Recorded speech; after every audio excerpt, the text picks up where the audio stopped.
अच्छा भाई, ये हम लोग एयर का मॉडल पढ़ रहे हैं।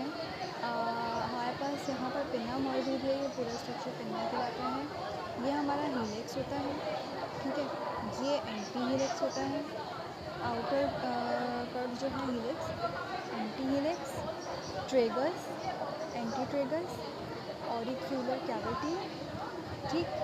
और ये हमारे पास आ जाएगी टिम्बा, सही। और ये हमारे पास आ जाएगा स्कैफर्स, ठीक है। और ये हमारे पास opening of the external acoustic meatus, सही। अब हमारे पास जो मॉडल हैं हमने यहाँ से ये कवरिंग इसके हटा दी। So we know this is the fractures part of the temporal bone, सही। ये हमारे पास एक्सटर्नल एकॉस्टिक मीटर्स जा रहा है। इतना पोर्शन हमारा कहलाता है एक्सटर्नल एयर, इतना पोर्शन कहलाता है मिडल एयर, और ये जो है, ये जो एपरेटस वाला पोर्शन, ये कहलाता है हमारा इनर एयर, सही।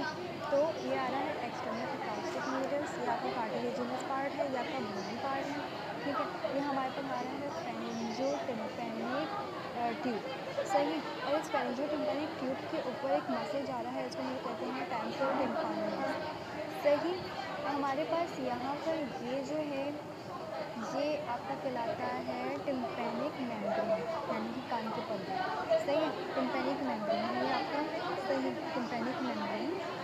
और इस टिम्पैनिक मेम्ब्रेन की जो ये इस साइड वाली बोन है, ये वाली, ये जो पूरी बोन जा रही है,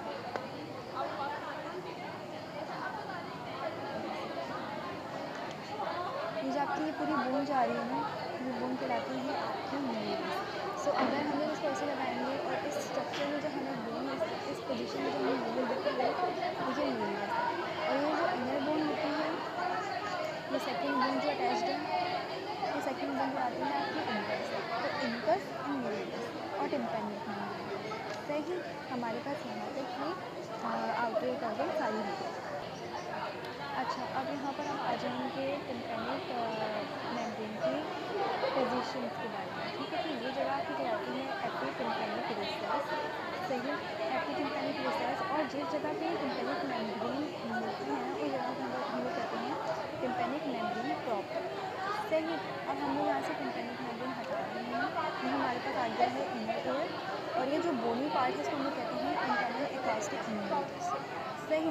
हमें इस इनर एयर में लाइक दिस स्ट्रक्चर्स कौन कौन से नजर आ रहे हैं? हमारे पास है कॉक्लियर एपरेटस, वेस्टिबुलर एपरेटस, ठीक है।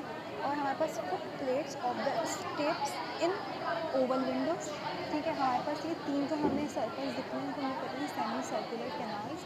और सबसे इम्पॉर्टेंट स्ट्रक्चर हमारे पास पीछे हम देखते हैं कि इनर्वेशन आ रही है टू द कॉक्लियर एपरेटस, तो इसको हम लोग कहते हैं वेस्टिबुलर कॉक्लियर नर्व, यानी क्रेनियल नर्व नंबर 8, ठीक है। ये कॉक्लियर पार्ट है और ये वेस्टिबुलर, सही। अब अगर हम बात करें इस पूरे इनर एयर के स्ट्रक्चर के बारे में, तो ये हमारे पास कॉक्लिया होता है। ये पूरा जो सर्कुलर पोर्शन है कॉक्लिया है।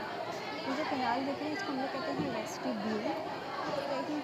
ये हमने बता दिया कि भाई ये जो पूरा है, ये वाली जगह, ठीक है। हम लोग कहते हैं इसको foot plates of step in Oval window, सही। यहाँ पर Oval window, foot plate of steps in Oval window. ये हमारे पास है लेटरल सेमी सर्कुलर कैनाल, ये हमारे पास एंटीरियर सेमी सर्कुलर कैनाल, और ये हमारे पास है पोस्टीरियर सेमी सर्कुलर कैनाल। हमें हर सेमी सर्कुलर कैनाल पे इस तरह से स्वेलिंग नजर आएंगी, ठीक है। उस स्वेलिंग का नाम होता है एम्पूला, ठीक है। अगर हम इस पोजीशन से देखें तो यहाँ पर हमें आर्टिकल नज़र आएगा और यहाँ पर हमें सेक्यूल नज़र आएगा। आर्टिकल और सेक्यूल आपकी लीनियर एक्सीलरेशन वाली पोजीशंस को मेंटेन करते हैं, और सेमी सर्कुलर कैनाल्स आपके जो 2 डायमेंशन मोशन होता है उसको बैलेंस करते हैं, सही। अच्छा, हम लोग यहाँ देखें तो हमारे पास यहाँ पर राउंड विंडो है, सही। और ये पीछे मैं बता दी थी, ठीक। अच्छा, ये अगर स्ट्रक्चर खोलेंगे हम, जैसे हम यहाँ ये देखें तो यहाँ पर ये अंदर जा रही है cochlear part of the vestibular cochlear, सही है। अच्छा, ये जो पूरा कहलाता है ना, कहलाता है बोनी लेबरिंथ, ठीक है। Labyrinth is an